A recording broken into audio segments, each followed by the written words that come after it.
being who you are. Sesshin is to be who you are. Life is to be who you are. Practice is being who you are. To do what you are this moment. Nothing else is needed. And yet, in some ways, this is a silly thing to say. Who you are, finding out who you are. What is there to find out? Aren't you who you are? Don't you know who you are? Aren't we all who we are? And yet,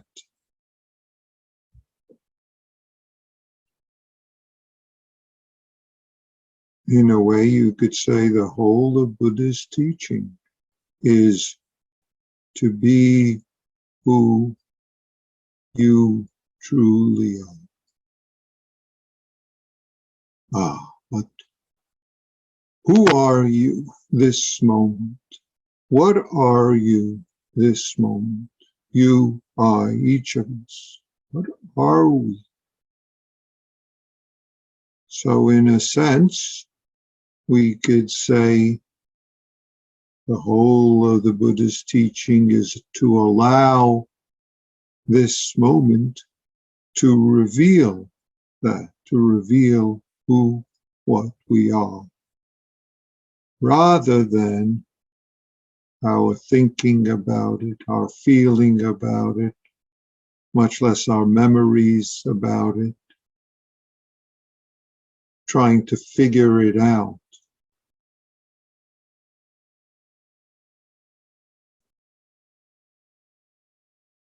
Problems we have are often because instead of allowing this life to reveal itself, to allow our life to reveal itself, to allow us to manifest who we are, to taste and be who we are, rather than do that,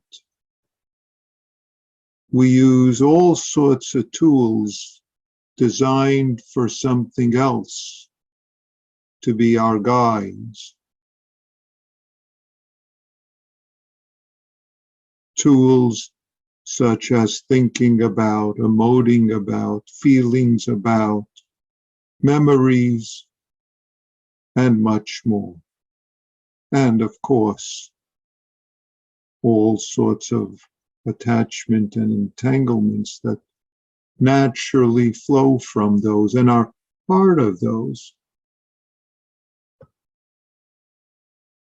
I don't say those tools are not useful. Thinking about is quite useful for many things. We all know that. Look at the wonderful aspects of life that have come through human thoughts. Also, the terrible aspects of life that have come through human thoughts and emotions. Sure, if you want to go somewhere in a town or city where you have not been, where you don't live, I use a map. These days, we've got the wonderful tool of cell phone, all sorts of cell phone apps that enable us to travel, to plot a route,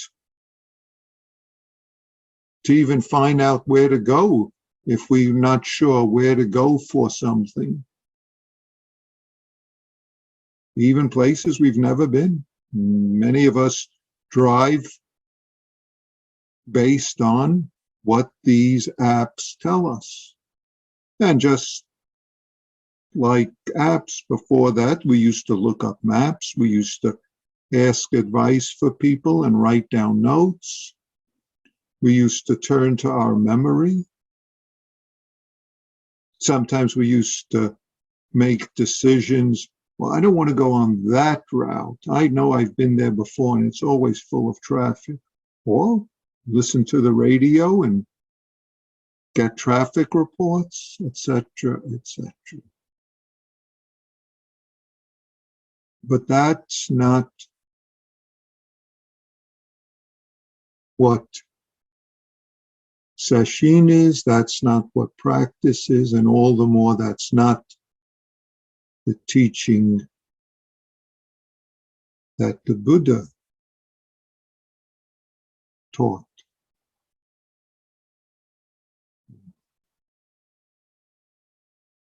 There's a case in the Blue Cliff record, case 14. A practitioner asked Yunmen, what are the periods and teachings of the whole lifetime of Shakyamuni? It said the historical Buddha, Shakyamuni Buddha, taught for 49 years after his great awakening until he died. Preachings, teachings, all sorts of, as he wandered throughout the Indian subcontinent,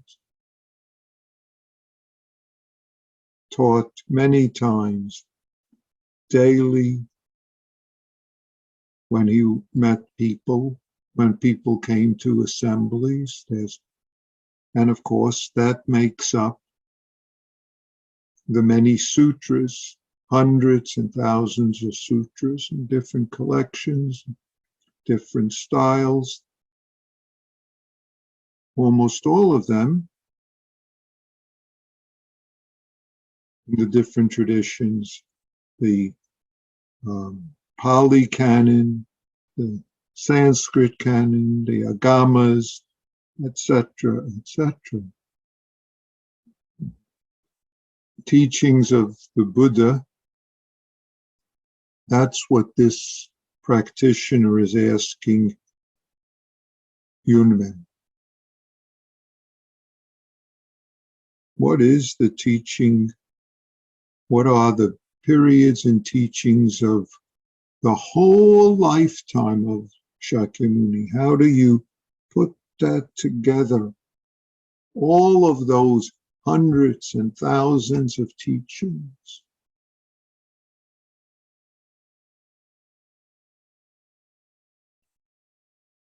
Yunmen responded, a preaching in accordance. Nothing more. It certainly is a wonderful answer, a wonderful response. In a way, we could understand it conceptually, preaching in accordance with the individual that he meets, that he's speaking to, or the individuals that he's speaking to, who the listeners are. Often there's a question that starts it. Often there's special circumstances that start it.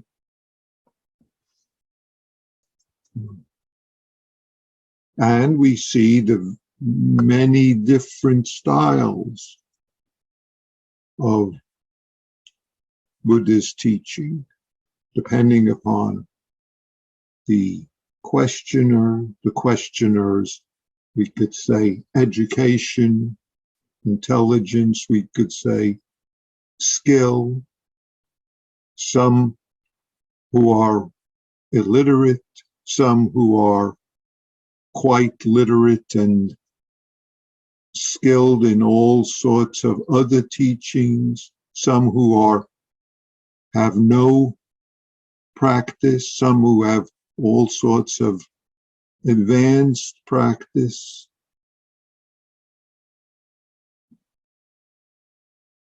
So, teaching in accordance.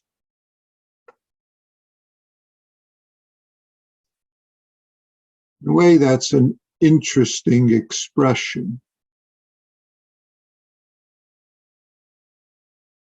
But there's different ways to, even just if we stay with that expression.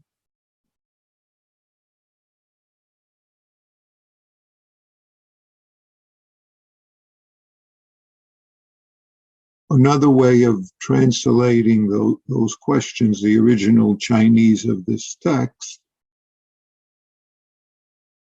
the monk, the practitioner, asks, what are the teachings of a whole lifetime?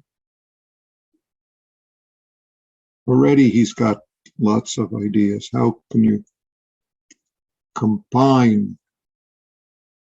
Another way of translating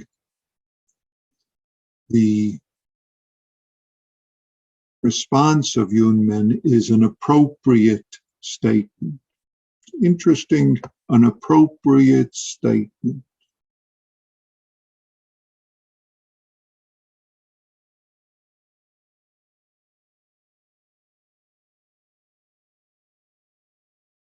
That's an interesting way to put it, appropriate statement.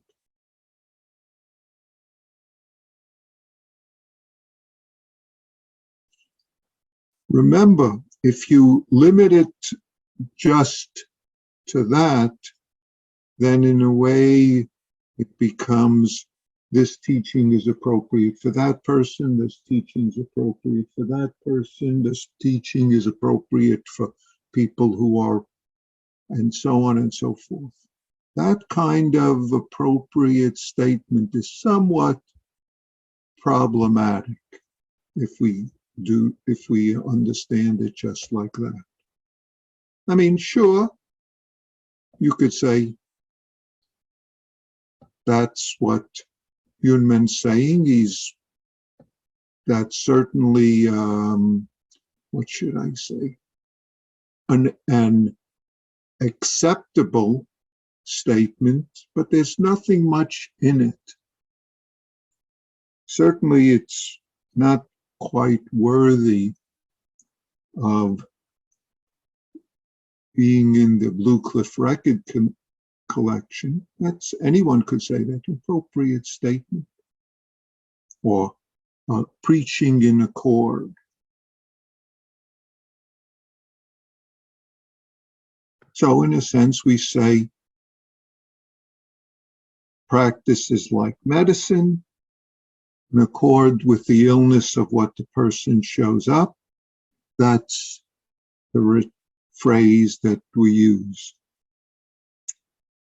But that's, while that may be true, it's really not the limit of what Yunmen is saying. Even more, it's a completely misses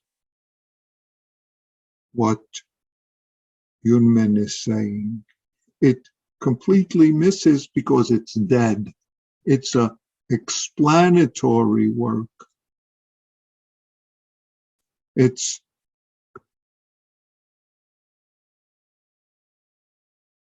conceptual, and it'll never lead to us grasping for ourselves the truth of the Buddha's awakening. And that's the point.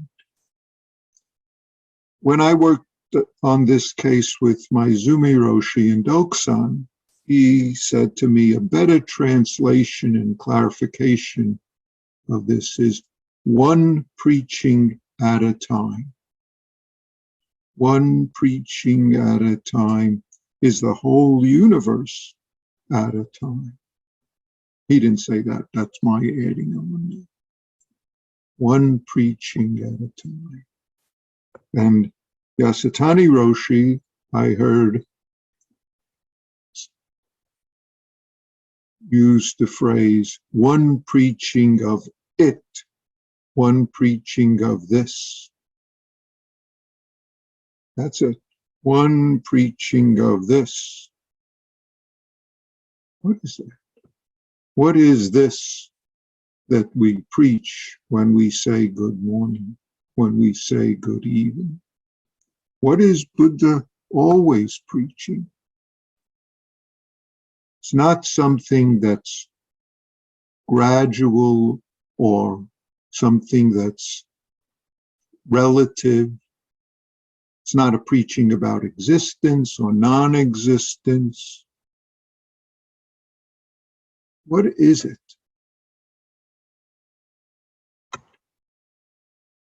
Tenkei Denson, a commentary on this, says, even if you say that every word and every line of the whole canon of Buddha's lifetime is an appropriate statement, that still won't pass.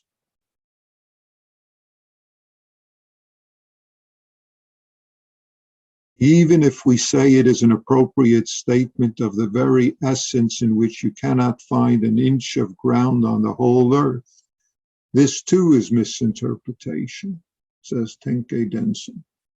Tenkei Denson is a 17th century Zen master and actually is in our lineage, the Soto Zen master.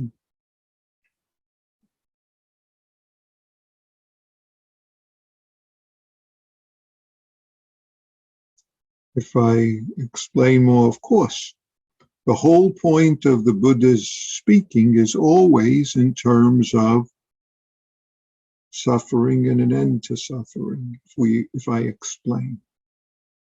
So how does that all wrap up in Yunmen's statement? Or you could say suffering and the cause of suffering, which is attachment, clinging. But Yunmen isn't explaining this. That's not the level of what Yunmen is doing.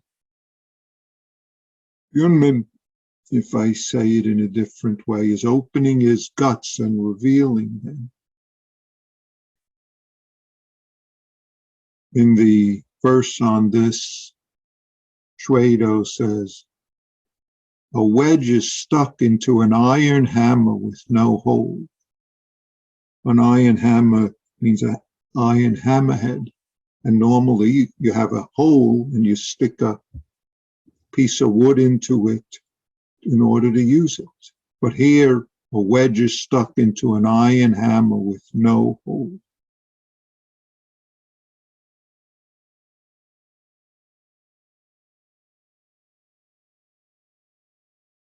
Wedge is stuck into an iron hammer with no hole.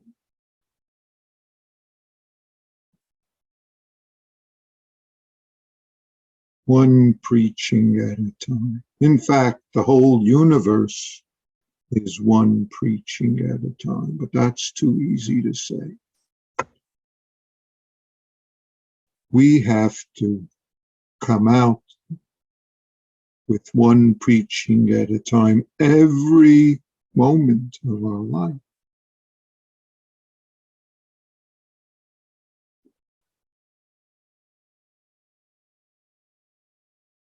One preaching at a time isn't for us to understand anything with thoughts or explanations. It's for us to grasp our life. That's what Yunmen is offering this practitioner.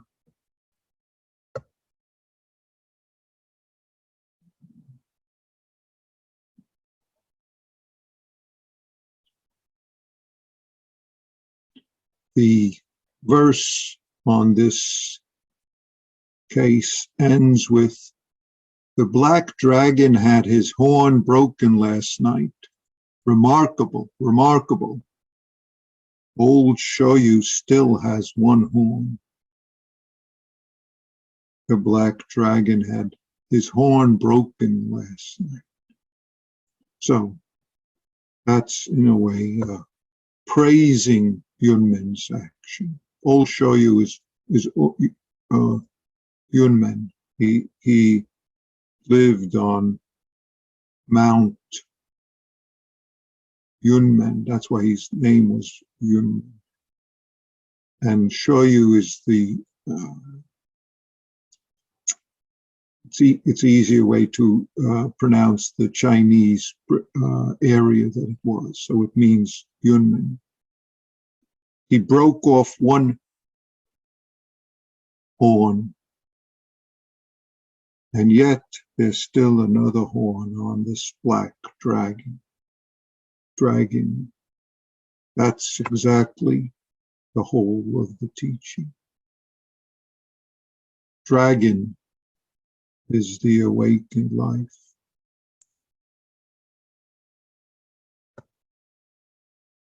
Tenkei has a nice comment on this. He says, Yunmen found a handle. He got hold of one of the horns of the black dragon and wrenched it off. Where is the other one? It couldn't be anywhere else. It's stuck in your nose, so everyone should try to find it. It is. This is all designed for the questioner to get it if he can, for us to get it if we can. Get what?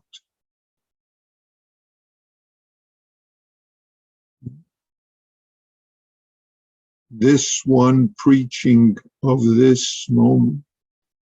It's always right here, right in front of us. Do we miss it? Do we have it in our hands?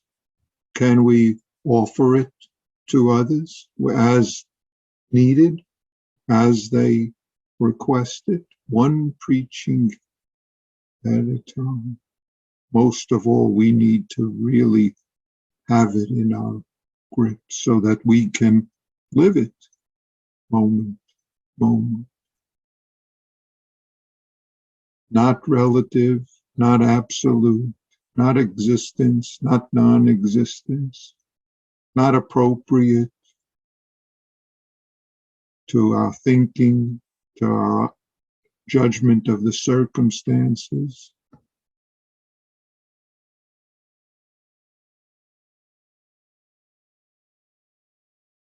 Not an interpretation, but live and manifest our life as we are.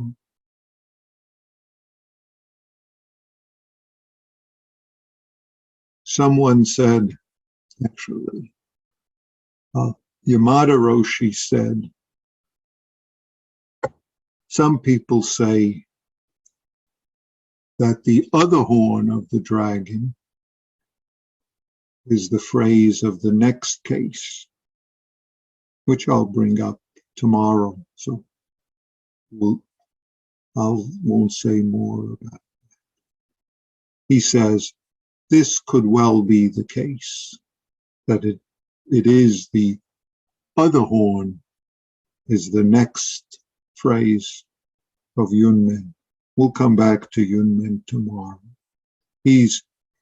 Yunmen, as some of you know, again, I said, Yunmen is the Chinese way to pronounce his name. Umon is his name pronounced in the Japanese way. He's well known for his phrase, his succinct phrases. It's often said that his phrases have multiple functions to both afford to let's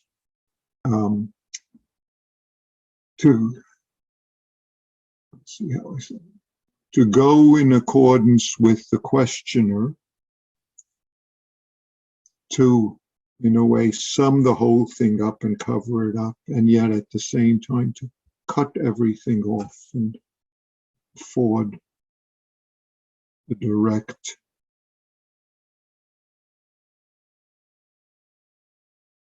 truth of our life. So we'll see that tomorrow. Thank you.